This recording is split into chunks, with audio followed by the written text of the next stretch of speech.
I was smiling when I walked into the glass tower that housed Skylar's tech empire. I was holding a paper bag with his favorite lemon muffins inside, still warm, the kind that left sugar on your fingertips. It was our anniversary, and he had texted me that he was buried in code. I decided to surprise him, like the supportive wife I had been for years. The receptionist barely looked up when I signed in. Everyone knew me. Willow, the founder's wife. The woman who had quietly paid the first 3 rounds of funding when Skylar's app was nothing but a badly coded dream. I walked down the corridor toward his private office. The lights were dim. Everyone had gone home, except his door was closed. Locked. That alone was strange. Skylar hated locked doors. He liked control, not privacy. I knocked softly. "Sky? It's me," I said, my voice light, playful. No answer. I leaned closer, about to knock again, when I heard voices through the thin glass wall. His voice. And a woman's. His assistant. The one I had helped get promoted when she cried to me about being underpaid. "She's not stupid," the woman said. "What if she figures it out?" Skylar laughed. Actually laughed. It was a sound I had once loved. It felt like broken glass in my ears now. "She won't," he said. "Willow is loyal to a fault. She doesn't ask questions. She just signs checks and smiles." I froze. The paper bag slipped slightly in my hand. The assistant lowered her voice. "But you're really going to leave her after the acquisition?" "Of course," Skylar said casually. "I just need her money to close this final funding round. She's basically a bank account with a pulse." My heart didn't break. It stopped. I pressed my palm against the glass, breath shallow, watching the shadow of his figure move across the frosted panel. He was pacing, talking about me like I was inventory. "I married her because she was safe," he continued. "Rich family, no backbone, obsessed with me. Once the deal is done, I'll file for divorce and take everything I can." The assistant giggled. Actually giggled. I couldn't hear the rest. Blood roared in my ears, louder than their voices, louder than the building's hum. I turned and walked, ran, back down the corridor, my heels slamming into marble floors that suddenly felt like they were tilting beneath me. The elevator doors were open at the end of the hallway. I didn't hesitate. I mashed the button. As the door slid shut, my reflection stared back at me in the mirror. Wide eyes, pale face, sugar from the muffins dusting my trembling fingers like snow. "A bank account with a pulse," I whispered. The elevator lurched. Hard. I grabbed the railing as the lights flickered violently. The car groaned like a wounded animal. "No, no, no, no," I whispered, knees buckling. There was a deafening snap, sharp, metallic, final. The floor vanished. I remember screaming, but I don't remember the sound. Just the feeling of weightlessness, the moment my body understood something my mind couldn't. This is how it ends. Then the crash. Pain exploded through me, bright and blinding, as the elevator slammed into emergency brakes 2 floors down. The car folded inward like crushed paper. The ceiling caved. My shoulder slammed against steel. My head struck the wall, and everything went white. In that suspended moment between consciousness and nothing, I saw myself standing in the wreckage, not crying, not begging, not loyal. She was standing tall in a black suit, eyes cold, lips curved into a smile Skylar had never earned. "You were never his bank account," she said to me. "You were his downfall." Then everything went dark. The loyal wife died in that elevator. I woke up to the sound of machines and voices that didn't belong to my life. At first, I thought I was still trapped inside the elevator. My body ached everywhere at once, a deep, crushing pain that made it impossible to tell where I ended and the wreckage began. My mouth was dry. My throat burned. "Easy," a man's voice said. "Calm. Controlled. You're safe now." I forced my eyes open. White ceiling. Hospital lights. The steady beep of a monitor beside me. "Where am I?" I croaked. "In St. James Trauma Center," the man replied. He was standing near the foot of my bed, tall, dressed in an immaculate charcoal suit that looked wildly out of place among the 4 poles and medical carts. His hair was dark, his face carved with confidence rather than kindness. I'm Gage Sterling. The name hit me harder than the crash. Everyone in tech knew that name. The billionaire who owned half the city's smartest buildings. The man Skylar worshipped. The one whose approval he chased like oxygen. I tried to sit up and immediately regretted it. Pain tore through my ribs. Why are you here? I whispered. Because you fell in one of my buildings, he said. And because I don't like liabilities. Something about the way he said it made me laugh. A broken, ugly sound that scraped my throat. Congratulations, I muttered. Your liability just found out her husband only married her for her money. His eyes sharpened. I know. I stared at him. You what? The surveillance audio from the hallway outside your husband's office, he said calmly. My security team flagged it when the elevator failed. I listened to it myself.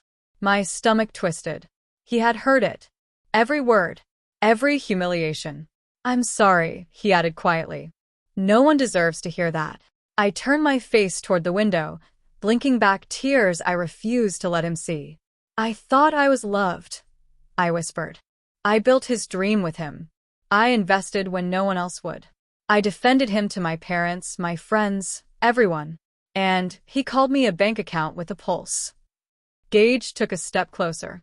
You're not that, I scoffed. You don't even know me. I know enough, he replied. You funded his startup through shell trusts that never touched your name. You negotiated his first partnership without him realizing it. And you stayed invisible while he took credit. I turned back to him slowly. How do you know that? Because I've been watching Skylar for years, he said. And I always wondered who the real brain was behind his operation. Now I know. Something inside me shifted. The woman in the vision, the one who smiled in the wreckage, stirred. My husband tried to use me, I said quietly. He thinks I'm loyal, predictable, weak. Gage's mouth curved slightly. He's about to discover how expensive that mistake was. A nurse came in then, checking my vitals, asking me to rate my pain. I answered mechanically, my mind racing ahead to a future I had never dared imagine. When she left, I looked at Gage again. Why help me? I asked. You don't know me. He met my gaze, without flinching. Because your husband built his entire empire worshipping me while lying to you. And because I admire people who survive impact. Silence stretched between us.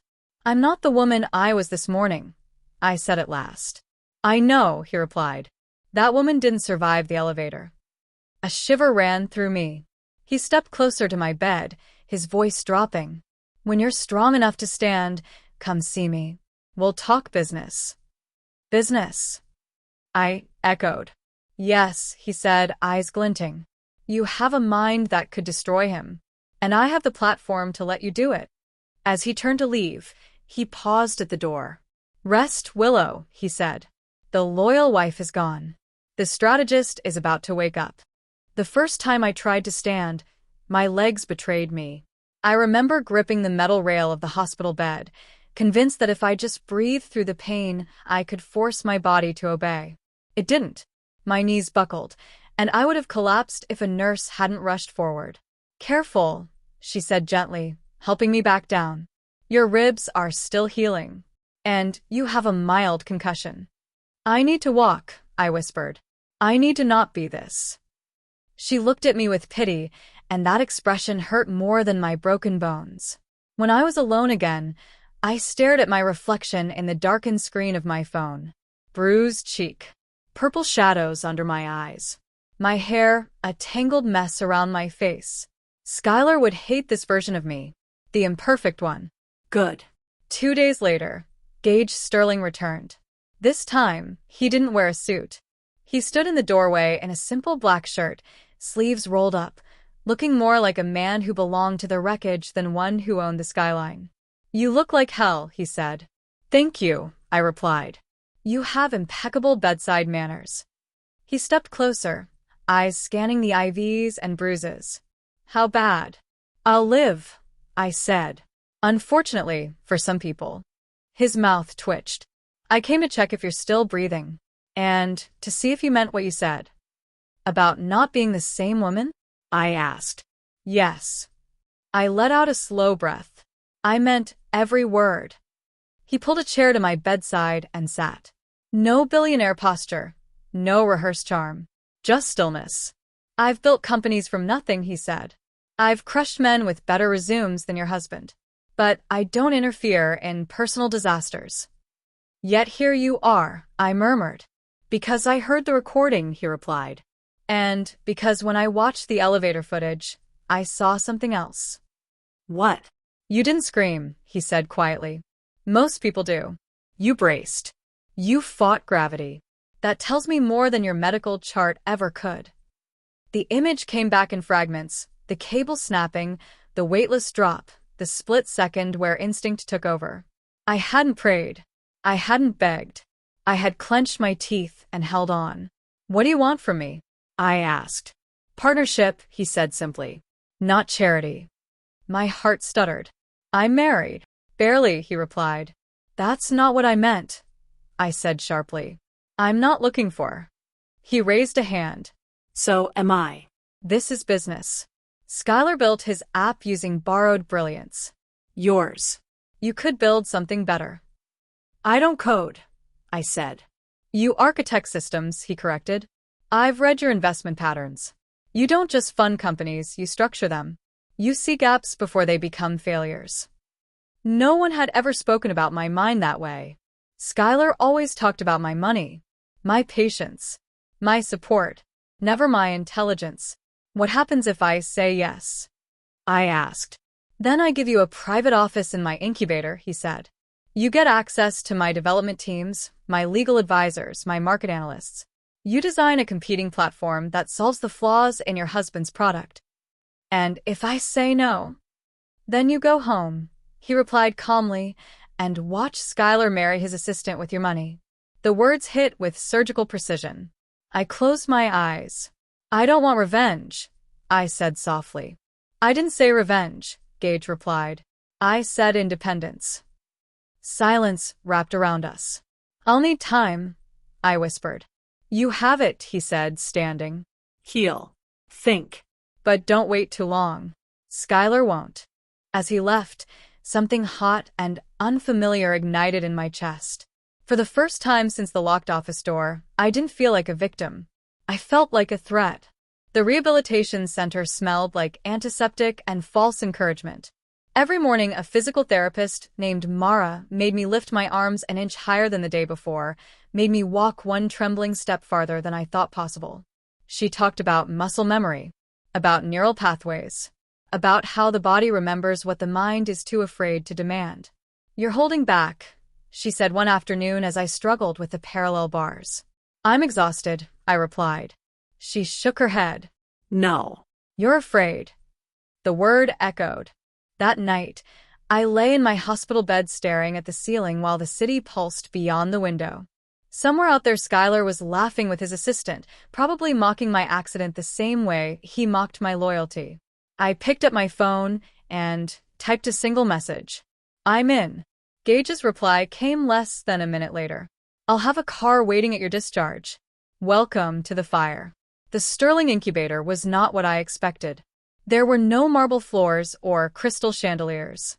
Just glass walls, whiteboards filled with equations, engineers pacing barefoot with laptops tucked under their arms.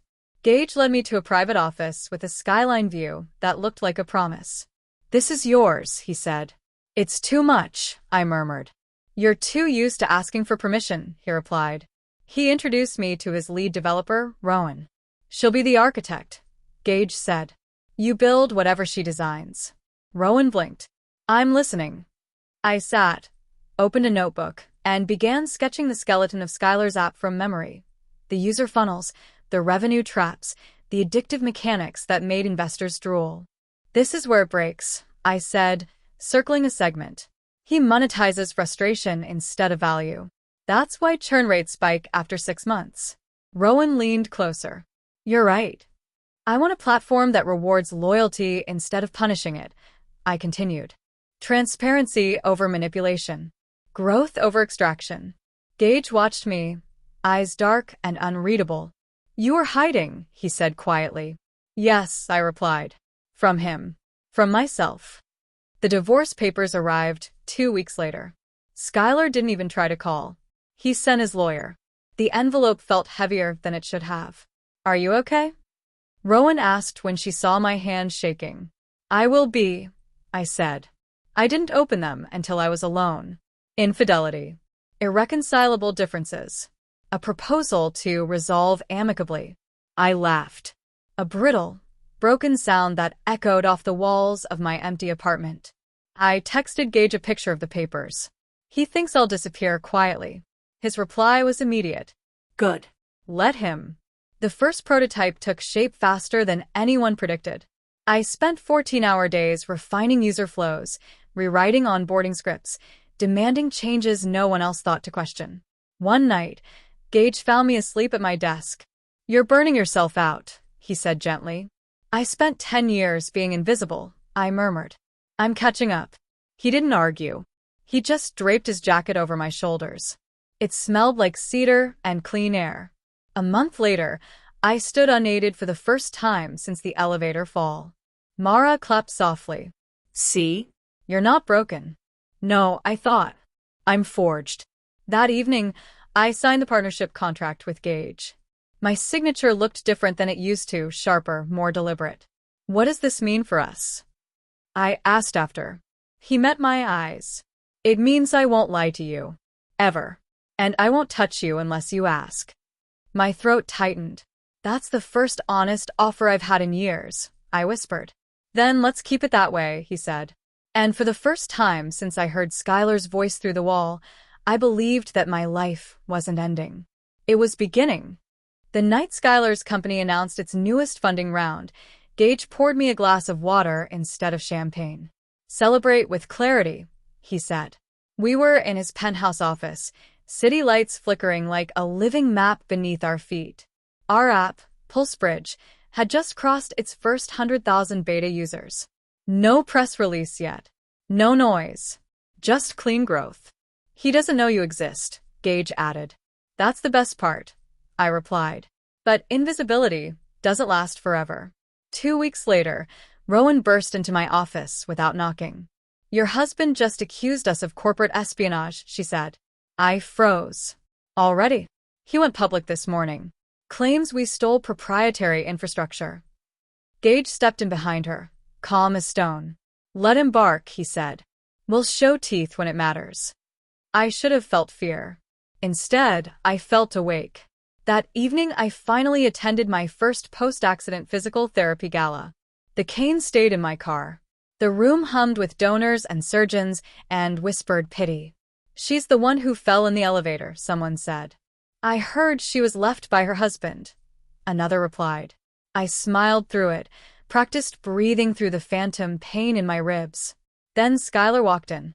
He looked thinner, sharper. His eyes scanned the room until they landed on me. Willow, he said, approaching as if nothing had ever broken between us. You look better. You look predictable, I replied. His jaw tightened. You don't need to be like this. Like what? Hostile, he said. I'm not hostile, I answered.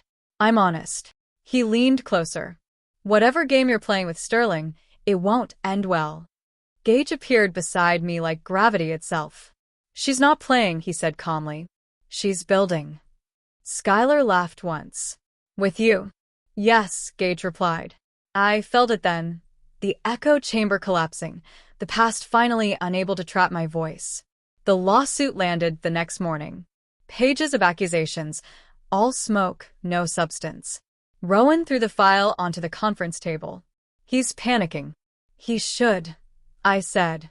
I spent that week reviewing every email, every contract, every NDA Skylar had ever made me sign. Not because I was afraid, but because I finally wanted to understand the cage I'd lived inside. And I did. I saw how he had siphoned funds through shell vendors. How he inflated user metrics to seduce investors. How he buried complaints under non-disclosure threats. This is your kill shot, Gage said when I laid it out. I don't want to kill him, I replied. I met his eyes. I want the world to see him. The first exposé went live on a Sunday morning. By Monday, his board demanded an internal audit. By Wednesday, his biggest partner suspended their deal. Skylar called me that night. "I know this is you," he said. "No," I answered. "This is the truth." "You're destroying me." "You destroyed yourself," I replied. "I just stopped protecting you." Silence filled the line. Then, quietly, he said, "I never thought you were capable of this." I smiled. Neither did I. The first time Gage touched me without a reason, I flinched. We were alone in the glass conference room late at night, pulse bridge dashboards glowing like constellations across the screens. My body had learned fear faster than my mind ever could. "I'm sorry," I said automatically. He stopped immediately, not stepping back, just pausing, letting the moment breathe. "You don't have to apologize for reflexes you didn't choose," he said. The words hit deeper than comfort ever had. We didn't start with romance. We started with silence. Some nights he'd work across the table from me, the soft scratch of his pen the only sound. Other nights he'd bring 2 coffees and leave one at my elbow, without a word. Once, when my legs seized and I pressed my palm against the table to steady myself, he didn't rush in. He waited. "Do you want help?" he asked gently. "Yes," I said. He took my hand like it was made of glass. I told him things I had never said out loud. How Skylar used to finish my sentences in meetings, then credit himself. How I learned to speak less so he could shine more. How the elevator accident hadn't just crushed my spine, it had crushed the woman I pretended to be. Gage listened like the world could end if he blinked. "You're not broken," he said once after a long silence. "I feel like I was redesigned," I replied. He nodded. "That's not the same thing." The first time I laughed again, really laughed, was over burnt toast. He'd insisted on making breakfast in the penthouse kitchen. "You're a billionaire," I said. "You could have chefs." "I like failing at normal things," he replied. The toaster erupted in smoke. We stood there, stunned, then both burst out laughing, loud, reckless laughter that left my chest aching in a good way. He leaned against the counter, eyes warm. "There you are," he said. "Who?" I asked. "The woman who isn't surviving," he replied. "She's living." Skylar's countersuit collapsed a week later. But I barely noticed. Because that night, I had a panic attack in Gage's hallway. No warning. No trigger. Just my lungs refusing to cooperate with memory. I slid down the wall, shaking. He didn't try to fix me. He sat on the floor beside me. "Look at me," he said softly. I couldn't. "That's okay," he said. "Listen instead." His voice stayed steady, like a lighthouse. "You're safe. You're not trapped. No one here is using you." My breathing slowed. When I finally looked up, he was close, not touching, but present in a way no one had ever been for me before. "I don't want to scare you," he said. "But I don't want to pretend either." I swallowed. "Pretend what?" "That I don't care about you," he replied. My chest tightened, not with panic this time, but something fragile and terrifying. "I'm not ready to belong to anyone," I said. He shook his head. "I don't want you to belong to me." He met my eyes. "I want to walk with you. That's all." Later, as he walked me to the guest suite, I paused at the door. "Gage," I said. "Yes. Thank you for not trying to own me." A small smile curved his lips. "You were never meant to be owned," he said. And for the first time since the elevator fell, I believed him. I used to believe that healing was quiet, that one day I'd wake up and just be okay. But healing isn't quiet. It crashes into your life the same way heartbreak does. Loud, terrifying, and demanding you make a choice. Mine came in the form of Skylar standing in the lobby of Gage's building like he still had the right to take up space in my world. "I just want to talk," he said to the security desk. His voice reached me before I saw him. My spine locked. My pulse throbbed in my ears. Gage was beside me instantly. Not blocking me. Not pulling me away. Just there. "Do you want me to remove him?" he asked softly. I stared at the man who once called me his wife and now looked like a stranger, wearing Skylar's face. "No," I said. The word surprised even me. Skylar's eyes flicked to Gage, then back to me. Calculating. Always calculating. You look different, he said. I am, I replied. He laughed under his breath. So, this is what happened? You trade up to the building owner? Gage didn't move. Didn't react. But I stepped forward. You call me a bank account with a pulse, I said. His smile faltered. I heard you through the wall. I continued. I heard the way you stripped me down to a number. That was taken out of context, he said quickly. No, I replied calmly. That was the first honest thing you ever said to me. He tried to reach for my arm. Gage moved before I could flinch. Not aggressive. Just a single step between us. She's asked you to leave, he said. Skylar scoffed. Who do you think you are? Gage's eyes were cold now. Surgical. The man who will make sure you never mistake access for permission again. Security arrived. Skylar was escorted out, his protests echoing uselessly behind him. I didn't cry. That was the part that scared me most. I expected grief. Rage. Something. Instead, I felt clarity. Gage waited until the lobby emptied. You okay? He asked. I nodded slowly. I think I just closed a door I spent 10 years begging to open. That night we didn't work.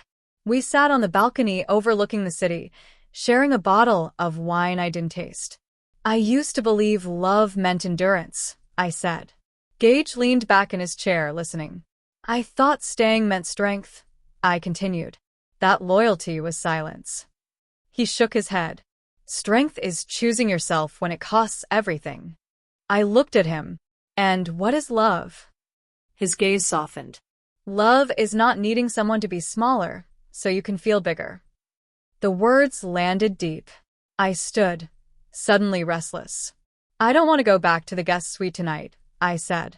He didn't assume. Didn't step closer. Tell me what you do want, he said. I took one slow step toward him. I want to stay, I said. Not because I need saving. Because I choose to be here. The pause between us was fragile as glass. Then he reached out, not to pull me in, but to rest his forehead gently against mine. Then stay, he said. As long as you want. On your terms. We didn't rush. We talked until dawn. About his childhood, about the loneliness of being admired but never known, about the weight of building empires and having no one to share the view with. At sunrise, I curled beside him on the sofa, my head against his shoulder. He brushed a strand of hair from my face, barely touching. I don't want to be your rescue story, he murmured. I smiled against his sleeve. You're not. What am I then? He asked. The man I choose, I said. And this time, the word love didn't feel like a cage. The launch of PulseBridge 2.0 happened on a Thursday. Exactly 1 year after the elevator fell. The irony wasn't lost on me. The same industry that once whispered my name like an accessory now said it with reverence. Willow Hart, they announced at the press table. Not Skylar's wife. Not Gage Sterling's partner. Just me. Backstage, I stared at my reflection in the mirror. My scars were hidden beneath silk, but I didn't need to see them to remember. You ready? Gage asked from the doorway. I turned. He wasn't wearing a billionaire's mask today, no sharp edges, no armor. Just the man who had taught me how to exist again. I don't think I'll ever stop being afraid, I admitted. He stepped closer, still not touching. Courage isn't the absence of fear, he said. It's refusing to let fear write your story. I smiled. You're very quotable when you're nervous. He laughed quietly. I'm not nervous about the app. I raised an eyebrow. I'm nervous about you realizing you no longer need me, he said. My chest tightened. Gage, I said, taking his hand this time. Needing you was never the point. The keynote ended in a standing ovation. Investors rushed forward. Cameras flashed. But all I saw was Skylar's company stock plunging live on the screen behind me. He didn't just lose his business. He lost his myth. We didn't attend the after-party. Instead, Gage drove us out of the city, windows down, music low, the road opening like a promise. Where are we going? I asked. You'll see, he said. We ended up at the edge of the coastline, where the cliffs caught fire under the setting sun. He parked without a word. The sky was molten gold. The ocean endless. "This is where I come when the world gets too loud," he said. We stood side by side, the wind threading through us like something sacred. "I used to believe I was invisible," I said quietly. "You were never invisible," he replied. "You were just standing behind someone who didn't deserve your light." He turned to me then, not with urgency, not with expectation. "I don't need forever from you," he said. "I don't need guarantees." I watched the sun dip into the water. "What do you need?" I asked. He took a breath.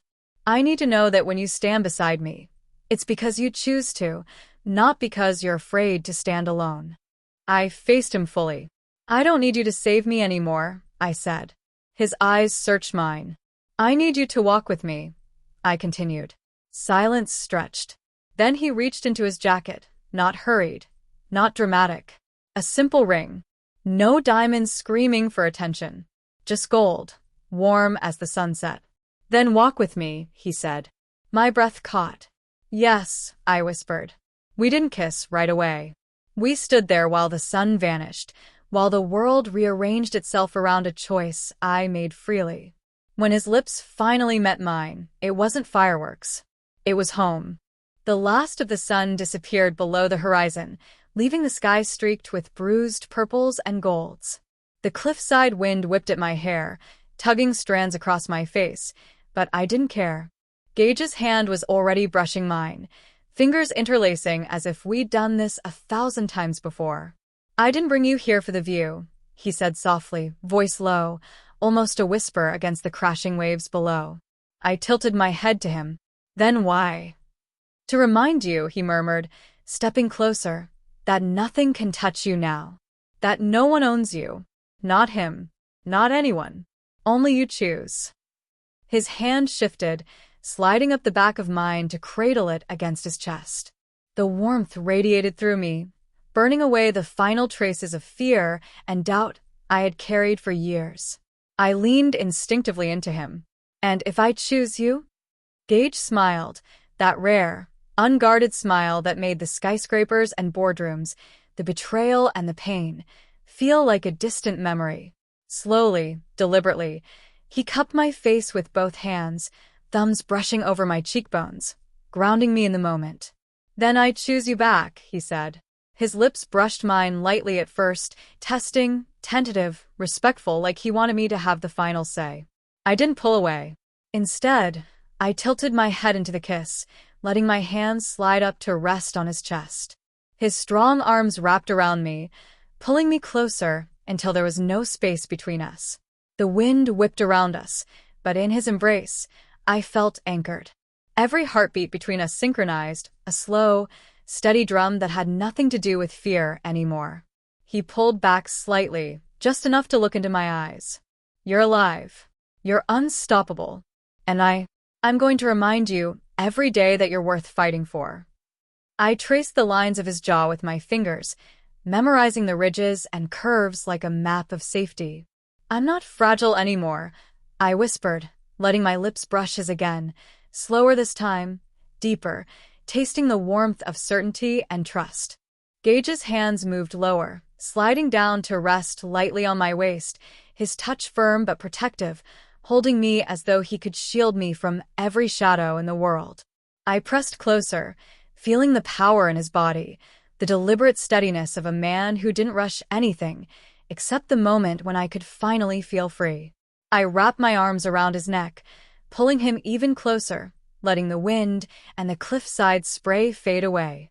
Everything else, Skylar, the betrayal, the years of being underestimated, was irrelevant now. "You don't have to be careful with me," I said into the space between us. He chuckled softly, the sound vibrating through my chest. "I've never been more careful, nor more reckless." Then he kissed me again, fully this time, slow, consuming, and hot with the kind of fire that made me forget everything except the moment, the cliff, the darkening sky, and his hands that roamed just enough to let me know that he wanted me wholly, completely, without conditions. I clung to him, as if the world could never reach me here. Every touch, every lingering caress, every whispered word sealed a new beginning, one that I had chosen freely, fiercely, and fully aware of the power I held over my own life. When we finally broke apart, our foreheads resting together, breaths mingling in the cold night air, he whispered, "We'll take it slow, but we'll take it together." I smiled, heart steady, lips still tingling. "Together," I echoed. And for the first time in years, I didn't just survive, I thrived. I had my mind, my freedom, and finally, a love that was brave enough to match me.